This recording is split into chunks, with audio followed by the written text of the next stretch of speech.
আসসালামু আলাইকুম। শুক্রবার মানেই হচ্ছে স্পেশাল কিছু, আর আজকের শুক্রবার হচ্ছে বিরিয়ানিময়। এতটুকু বিরিয়ানি না, তেহারি। আজকের তেহারিটা একটু ডিফারেন্ট ভাবে বানাবো, সো এর জন্যই আমি শেয়ার করতেছি। এর আগেও বহুত তেহারি বিরিয়ানির শেয়ার করছি। তো যাই হোক, তেহারিতে কি কি দিতেছি সেটা ঝটপট করে বলি। আমি মাংসটা পিস পিস করে কেটে নিয়েছি। তেহারি কয়েকটা জিনিস খেয়াল রাখলে তেহারি পারফেক্ট, একদম দোকানের মতো একদম ছোট ছোট করে মাংস নিয়েছি, হাড্ডিওয়ালা মাংস নিয়েছি, সাথে চর্বিগুলাও নিয়েছি। তেহারিতে চর্বি এবং হাড্ডি দুইটাই থাকতে হবে। আর হচ্ছে পেঁয়াজ, এখানে 2 কাপ পরিমাণ পেঁয়াজ হবে, পেঁয়াজ দিয়ে দিচ্ছি।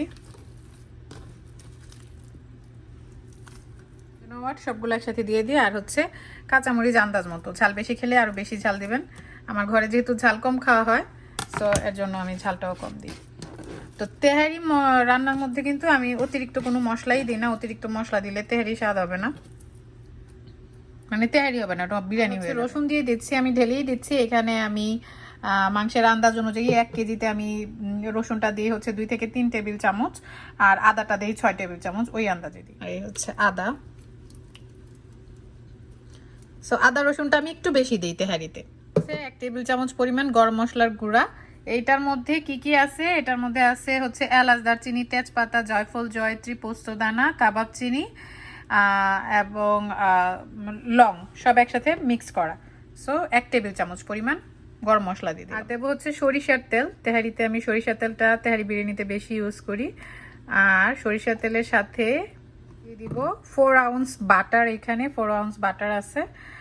আর লবণ ছাড়া তো কোনো কিছুই স্বাদ হবে না, আন্দাজ মতো লবণ দিয়ে দিলাম। এখন অল্প করে দিছি, কজ পরে যখন চাল দিব চালে লবণ যাবে। চুলা জ্বালায় দিই। বলক ওঠার পরে ধিমি আছে আমি জাস্ট মাংসটা রান্না করব। যেহেতু মাংসগুলো ছোট ছোট করে কাটা, সো সিদ্ধ হইতেও সময় লাগবে না। আমি সব কিছু জাস্ট মিশাই দিতেছি। তেহারির এই মাংসটা রান্না হয়ে গেলে মানে 80% কাজ শেষ। এরপরে যেটা থাকে হচ্ছে চালটা দেওয়া। চালটা এক একজন এক একভাবে দেয়, সো আমি কিভাবে দিব সেটাই শেয়ার করব। একদম সম্পূর্ণ ভিডিওটা দেখবেন। আর হচ্ছে কেমন লাগলো আপনাদের কাছে, বা আপনারা কিভাবে রান্না করেন সেটাও জানাতে পারেন আমাকে কমেন্ট করে। হরেক রকমের রান্না দেখতে আমার ভালোই লাগে।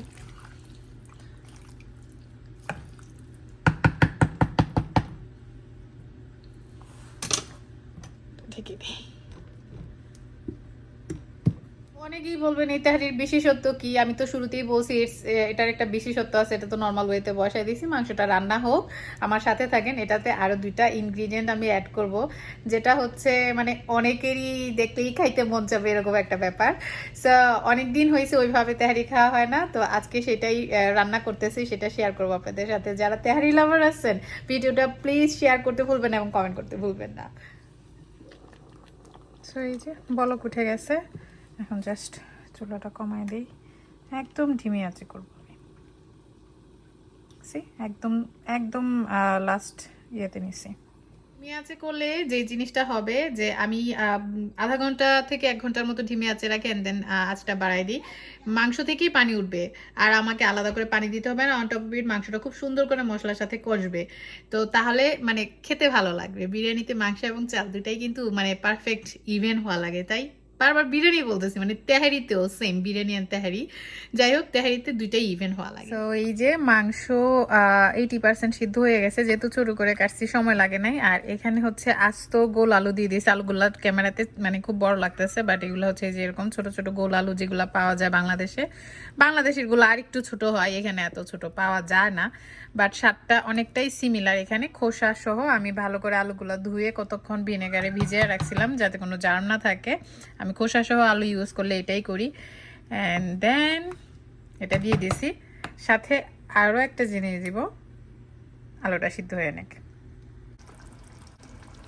তো এই যে রাইস দিয়ে দিব এখন। এর জন্য আমি পাত্রটা একটু চেঞ্জ করে নিছি। মাংসের পাত্রটাতে রাইস দেওয়া যাবে না, ওটাতে জাস্ট রান্না করছিলাম।